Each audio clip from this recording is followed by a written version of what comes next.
नमस्कार, मी दिवाणजी आहेर. विशेष वृत्त घेऊन तुमच्या समोर आलो आहे.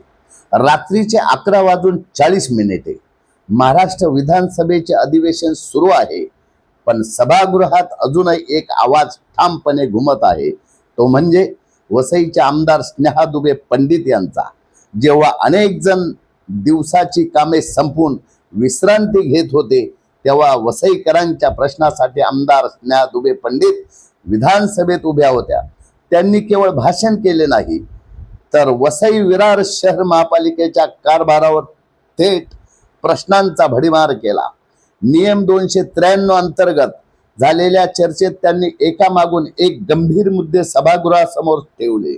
त्यांनी स्पष्ट शब्दात सांगितले की महायुती सरकारकडून विकास कामांसाठी निधी मंजुरी आणि धोरणात्मक निर्णयामुळे कोणतीही कमतरता ठेवलेली नाही. मात्र स्थानिक प्रशासनाच्या निष्क्रियतेमुळे आणि कारभारातील त्रुटीमुळे अनेक विकास कामे रखडली आहेत. सर्वप्रथम त्यांनी वसईच्या पाणी टंचाईचा प्रश्न उपस्थित केला. खोलसापाडा धरणातील पाणी 100% आरक्षित करण्यासाठी शासन तयार असतानाही महापालिकेने निधी नसल्याचे कारण देत प्रस्ताव पुढे नेला नाही, असा मुद्दा त्यांनी मांडला. यानंतर त्यांनी जिल्हा परिषदेच्या 116 शाळांच्या हस्तांतरणाचा विषय उपस्थित केला. शाळा महापालिकेकडे देण्याचा निर्णय झाला, पण त्या चालवण्यासाठी निधी नसल्याचे सांगितले जात असल्याबद्दल त्यांनी प्रश्न उपस्थित केला. वसईची ऐतिहासिक ओळख असलेल्या बावखळांचे संरक्षण आणि पुनर्स्थापना यासाठी निधी नसल्याचे सांगितले. सभागृहाच्या निदर्शनास आणून दिले. अध्यक्ष महोदय, त्यातली काही उदाहरणं सांगायची झाली तर वसईतली पाणी टंचाई दूर करण्यासाठी महानगरपालिकेने स्वतः शासनाकडे खोलसापाडा धरणातलं पाणी 100% महानगरपालिकेसाठी आरक्षण करण्याची मागणी केली. महायुतीचं सरकार आल्यानंतर सन्माननीय गिरीश भाऊंकडे जलसंपदा मंत्रालय आहे, त्यांच्याकडे मी स्वतः जाऊन याचा पाठपुरावा केला आणि सन्माननीय गिरीश भाऊंनी तात्काळ ह्यामध्ये हालचाल केली आणि हे पाणी आम्ही महानगरपालिकेला 100% आरक्षित करण्यास तयार आहोत. महानगरपालिकेने 234 कोटी रुपये शासनास द्यावे असं पत्र दिलं. पण यावरती अध्यक्ष महोदय, महानगरपालिकेने पुन्हा शासनाला पत्र दिलं की आमच्याकडे हे पैसे देण्यासाठी नाहीत, त्यामुळे आम्हाला हे पाणी नको. अध्यक्ष महोदय, इथे जनता पाण्यासाठी तडफडत असताना महानगरपालिका म्हणते आमच्याकडे पैसे नाहीत, आम्हाला पाणी नको. शासन पाणी द्यायला तयार आहे अध्यक्ष महोदय, हे मी इथे निक्षून सगळ्यांच्या लक्षात आणून देते अध्यक्ष महोदय. MMRDA कडून तब्बल 1,500 ते 2,000 कोटी रुपयांच्या विकास कामांची तयारी असतानाही भूसंपादनाची दिरंगाईमुळे रस्ते आणि प्लांटची कामे रखडल्याचा मुद्दाही त्यांनी ठळकपणे मांडला. अमृत 2.0 योजनेतून पाणी पुरवठा व्यवस्था उभी राहत असताना केंद्र आणि राज्य शासनाच्या योजनांचे श्रेय स्थानिक सत्ताधारी घेत असल्याची टीकाही त्यांनी केली. यानंतर त्यांनी सर्वाधिक चर्चेचा मुद्दा उपस्थित केला. नाले सफाईसाठी भाडे तत्वावर केलेल्या यंत्रसामग्रीच्या कंत्राटामध्ये सुमारे 30 कोटी रुपयांचा भ्रष्टाचार आणि गैरव्यवहार झाल्याचा आरोप त्यांनी सभागृहात केला. मीरा भाईंदर महापालिकेपेक्षा वसई विरार मध्ये त्याच प्रकारच्या यंत्रसामग्रीसाठी अनेक पटीने जास्त दर देण्यात आल्याचा मुद्दाही त्यांनी शासनासमोर मांडला.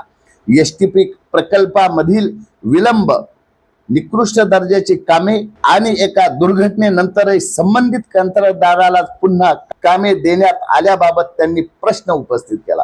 आचोळे येथील मल्टी स्पेशालिस्ट हॉस्पिटलसाठी शासनाने 250 कोटी रुपयांचा निधी मंजूर करूनही प्रकल्प का रखडला आहे, असा थेट सवालही त्यांनी उपस्थित केला. आणि त्यानंतर त्यांनी सभागृहात सर्वात मोठी मागणी केली. 2009 ते 2026 या कालावधीत वसई विरार महापालिकेला मिळालेल्या प्रत्येक रुपयाचा हिशोब घ्या, प्रत्येक खर्चाची सखोल चौकशी करा आणि भ्रष्टाचारात सहभागी अधिकारी व जबाबदार व्यक्तींवर कठोर कारवाई करा. आपले भाषण संपविताना त्यांनी कवी विंदा करंदीकर यांच्या कवितेच्या ओळींचा दाखलाच दिला. देणाऱ्याने देत जावे, घेणाऱ्याने घेत जावे, एकदा काळ असा येतो की घेणाऱ्याचे हात घ्यावे. या ओळीमधून त्यांनी स्पष्ट संदेश दिला की जनतेच्या कराच्या पैशाचा हिशोब आता द्यावाच लागेल. वसईकरांच्या पैशाचा योग्य वापर व्हावा शासनाकडून मिळालेल्या निधीचा पारदर्शक हिशोब जनतेसमोर यावा आणि नागरिकांना दर्जेदार सुविधा मिळाव्यात, यासाठी आपला लढा विधानसभेत आणि जनतेमध्ये यापुढेही सुरूच राहील, असा निर्धार आमदार स्नेहा दुबे पंडित यांनी व्यक्त केला. विधानसभेमध्ये बोलताना आपण व्हिडिओमध्ये देखील त्यांचे जे भाषण झाले त्याबद्दलही आपण हा व्हिडिओ बघत आहात. भ्रष्टाचाराचा कळस म्हणजे अध्यक्ष महोदय महानगरपालिकेतल्या नाले सफाईचं काम. अध्यक्ष महोदय, बाजूलाच आमच्या मीरा भाईंदर महानगरपालिका आहे. मीरा भाईंदर महानगरपालिकेमध्ये भाड्याने यंत्रसामुग्री घेतली जाते नालेसफाईसाठी. तिथे 8 तासासाठी 10,000 रुपये त्या यंत्रसामुग्रीसाठी दिले जातात.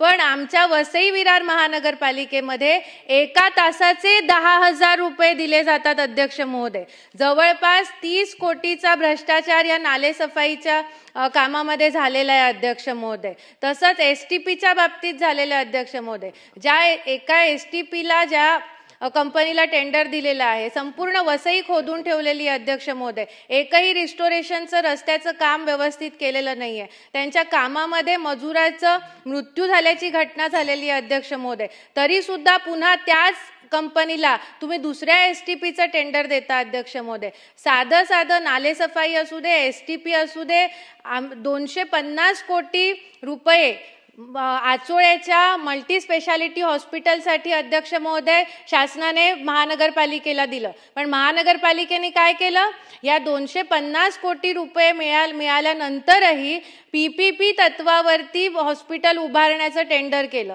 2दा रिकॉल झालं हे टेंडर. अध्यक्ष महोदय, आणि नंतर आता हे टेंडर EPC तत्वावर केलेलं आहे. पण अध्यक्ष महोदय, जर 250 कोटी शासन देत असेल तर तुम्हाला PPP तत्वावर करण्याची गरज काय? म्हणजे पुन्हा प्रश्न हाच येणार की शासनाकडनं पैसे घ्यायचे आणि आमच्याकडे हॉस्पिटल चालवायला पैसे नाहीत असं म्हणून हात वरती करायचे. आता या सर्व मागणीनंतर आमदार स्नेहा दुबे पंडित यांचा रोष महापालिकेच्या अधिकाऱ्यांवर आहे, आजपर्यंत सत्ता गाजवलेल्यांवर आहे, हे येणाऱ्या काळात लवकरच समजेल. मित्रांनो, या संपूर्ण प्रकरणाबद्दल तुमचे मत काय आहे? वसई विरार महापालिकेच्या कामकाजाची सखोल चौकशी व्हायला हवी. तुमचे मत कमेंट मध्ये नक्की लिहा. व्हिडिओ आवडला असेल तर लाईक करा, शेअर करा आणि अशाच निर्भीड बातम्यांसाठी आमच्या चॅनलला सबस्क्राईब करा. आज मात्र इतकेच. धन्यवाद. जय हिंद.